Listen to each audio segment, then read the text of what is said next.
All right, here I am. I'm back. We are visiting a different city every night of the week. Well, not exactly, but we are in a different city tonight. We were in Sarasota last night. Tonight we are in downtown Fort Myers. Now, I think it's important to discuss real quick that there's a climatic difference between Sarasota and Fort Myers. Sarasota is classified as a humid subtropical, although on the very close to tropical side of the humid subtropical spectrum, where Fort Myers is considered a tropical savanna climate with a wet and dry season. Because Fort Myers doesn't have any month of the year where this median temperature is below 64, it is considered to be a tropical climate. Now, it does get cold here. It will freeze here once in a blue moon. Well, once in many blue moons. But so you'll see a little bit of a difference in. You'll see a lot more coconuts here. You'll see a lot more. You'll see tropical palms just doing better. You'll see arecas growing to 30 feet instead of just 10 or 15 feet like they would maybe in Sarasota. And to be honest, I think the climate is changing a little bit in the sense that you see more larger arecas in Sarasota. I see more coconuts in Sarasota. So they've always kind of been there, but they've also died off more easily than they have down here. So with my tripod here, I'm going to kind of go over here and show, without pissing off any of these bouncers, this is a teddy bear that's actually planted by the city. If you look up, it's a really tall one. It's not the fattest looking teddy bear, but has that reddish crown shaft. It has a little flower bract going up, and the leaves are nice and pendant there. So we're actually in like I guess you call it the Marina District. Let's see if we can see ourselves in the light there. I guess not. So this is actually where they host ZombieCon, or where they have been hosting ZombieCon for the past, 15 years, 20 years. So, but this is one of the nicer nightclubs or nightlife destinations in Fort Myers. What's nice about Fort Myers is, even though it is a larger town as far as population, there isn't a lot of like skyscrapers, so there's a good sweeping view of the water. There's more open areas, but that's kind of due to the fact that it is a newer city, in the sense that a lot of this has been developed recently. They did a downtown revitalization thing about 10 years ago. So they did a lot of plantings here. There's a lot of seating here in what I call the marina area. So now this is a plant that I haven't ever discussed. This is called a crinum lily. I don't remember the scientific name, but these are very commonly planted in Florida. They're very, they kind of just grow up. They grow up kind of like bananas from little bulbs or rhizomes, and they put out a nice, beautiful flower there. It's dark, so you're not going to see it that well, but it's a nice white flower with it kind of has, it's a little bit ornate like an orchid. So let's go over to the night plantings. Night plantings. How these palms are viewed at night. Now, excuse me. As you can see, that I showed you the teddy bear. There's a royal there they plant downtown. This is a lot like Sarasota.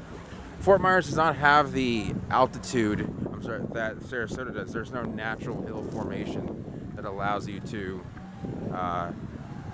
have that ability to have like a hill going down block to block. So it's kind of just flat right along the harbor. And so here we see mechanical stormwater treatment. And I guess they're showing you how they take stormwater, treat it, and use it, recycle it, which is good. So here we have a foxtail, and then one of many that are planted on the street here. And let's go up and take a look at the crown.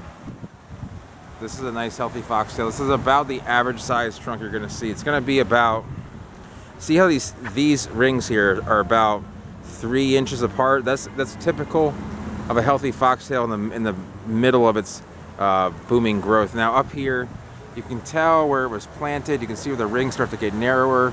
That always happens. This is where it's growing in the field. They're giving it optimal fertilizer, optimal water. They'll plant it here in the city, and next thing you know, it just kind of slows down. So, they do restrict the plant. They give it very little room to grow. It does want to grow out. You can see it narrows a little bit, then the trunk fattens out. We just call it getting ventricose, and then it'll narrow a little bit, but it's not penciling out. And in fact, most of the foxtails you can see here are actually in really good shape, which is really, kind of a feat for the fact that it's just so easy for the foxtails to go downhill and fast at that. So let's take a little walk here. I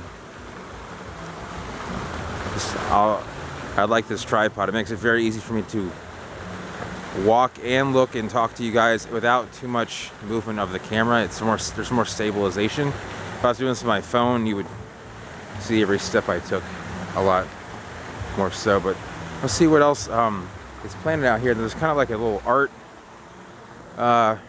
thing going on. At ZombieCon, they had a fire theme thing going on here. People doing like rings of fire, jumping through fire. It was very neat. You don't really notice it because there's so many posters, so many people painted. There's just so many decorations, I guess I should say, and you just don't really pay attention to this overall design. You're more paying attention to the theme that's going on at the moment. So so here we go. We got a new palm to discuss here, and at night nonetheless. So right here you have a royal, and you have a royal. You actually have many royals, which are all looking pretty good for the most part. And this is actually a king palm. This is Archontophoenix alexandri. You can see it's notably thinner, and that's about the average girth of the trunk, and it's flowering here. It has a silvery underside to the leaflet. These are from Australia, and they are very fast growing if you give them a lot of water. They usually like to grow in a not so much a coastal environment like this, but this isn't too bad. There isn't like I can't smell any seawater. There's no there isn't a lot of salt inundation here, but the one across the street here, you can see that is not doing as well. And let's take a look at this one. I'm going to talk about this plant here because this plant is significantly worse shape than that one over there. If you notice, you see it has a healthy trunk. Then suddenly, in fact, one thing that's noticeable, it's not hard to see the depth, but there's actually, it's a stepped trunk. There's a little bit of a ridge here, and that's typical of Archontophoenix alexandri, and most Archontophoenix at that, where the royal here is going to have a marking of this trunk, but there's no stepping. I can just rub my finger through here, and there's no actual indentation. But unlike the healthy king, what's called the king palm for sake of not me having to keep on saying Archontophoenix alexandri, this king palm has had some issues with either water or nutrient issues. If I had to guess, like I said last night in Sarasota, that when you have a penciling of the trunk like that, usually it's a root rot issue, and it's just not getting enough nutrition, and it just can't form the crown that it needs to. So you can see it's kind of penciled out. The leaves are kind of closer and more compact. I know I don't have my light with me here. Let me see if I can get a better light. But basically, you can't. It really is suffering. It's probably only going to get worse unless they were to actually like dig up around it and kind of like ameliorate the soil with like some kind of drainage or fertilizer or both. So unfortunately, that is probably going to be a palm that is going to be replaced. Now let us go over here where there's actually some more. They planted, these are recent plantings. I don't remember these being here the last time I was down in this area, about just under 3 years ago, in this actual block. I mean, I've been to Fort Myers many times since then. But we have, let's see, get this to focus in here. There we go. Here's 3 more king palms. And again, these will probably look better if they're in a little bit more, like in full sun, blazing Florida sun, and without like tons of water. They're not going to look perfect, but these are actually looking pretty nice. I wish I had them showing you during the day. You can kind of see that. I don't know if you can see the silver on the backside and the leaves, but this is an underutilized palm in Florida. It grows very fast. It can many of the species can tolerate a frost, and even when they do get burned, they come back pretty easily. They're kind of like they should probably be used in the same places as foxtails. They're just they're very nice, graceful plants. They're actually used a lot in California, which is weird because they actually like more water. So, but you know, I don't make the decisions that like city council does. So anyway, we can go over here, and I'm gonna go do one more plant here. We're running over 10 minutes, so this is gonna be a nice long upload, which is fine because I just click upload and before I go to sleep, and when I wake up it's uploaded. So we're going to talk about this palm here, the Canary Island date. Now this is not going to be my review on the Canary Island date, but I'm going to discuss why this is not a great palm for Florida.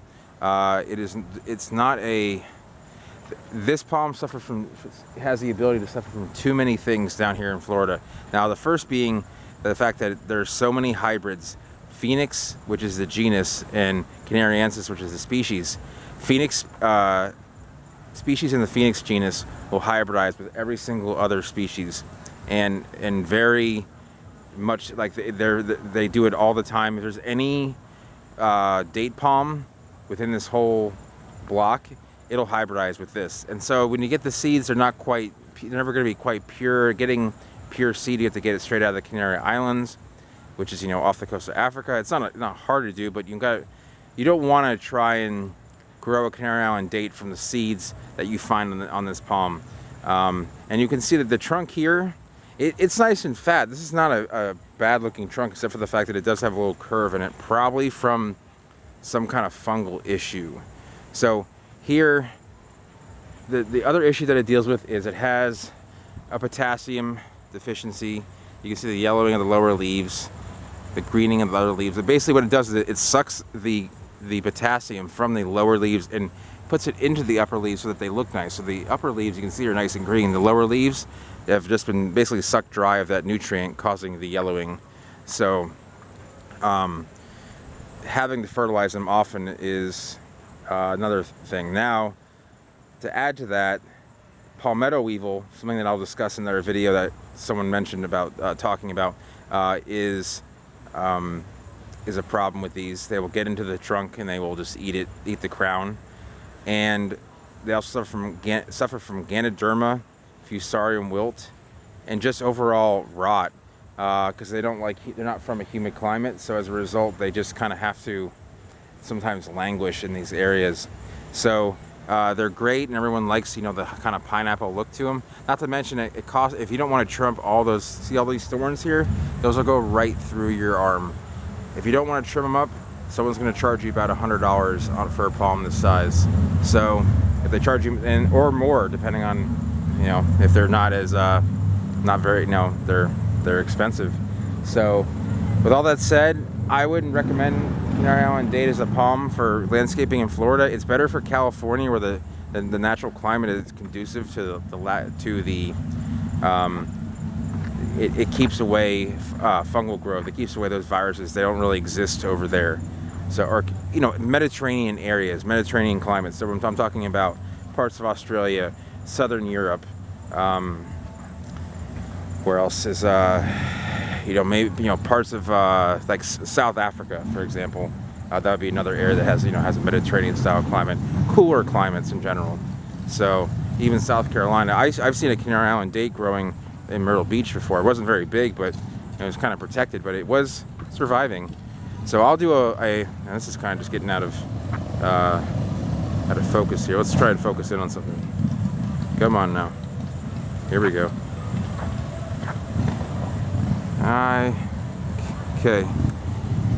There we go. Now we're kind of back in focus. So now that we're back in focus, without boring you with the walk back towards the main road, I will go ahead and end the Tall Royal.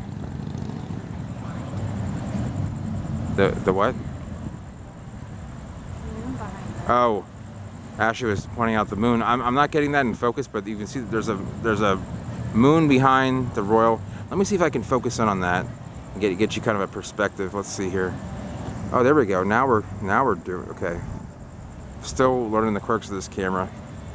So you see this, there's about a 35-foot Royal there. It has to have been there since the 70s. And the moon behind it is it's foggy, kind of has this cloudy likeness about it. I mean, it has an air about it that's kind of I don't know, kind of a gloom, but nice at the same time. It has an outline and very neat looking and rising in that kind of angular fashion. So with that said, I'm running over 15 minutes here, and I don't want to start boring you guys with longer vlogs, and I probably had a little too much caffeine tonight. So hopefully I was enunciating enough and you guys understood what I was saying. If not, I will be happy to make another vlog. But I enjoy my energy drinks from time to time, and and it tends to keep me very talkative. So with that said, hope you enjoy this video. If you do, give it a thumbs up. If you want to see more videos like this, go ahead and subscribe, and I will be putting them up as often as I can. And as always, thank you for watching, and have a good night.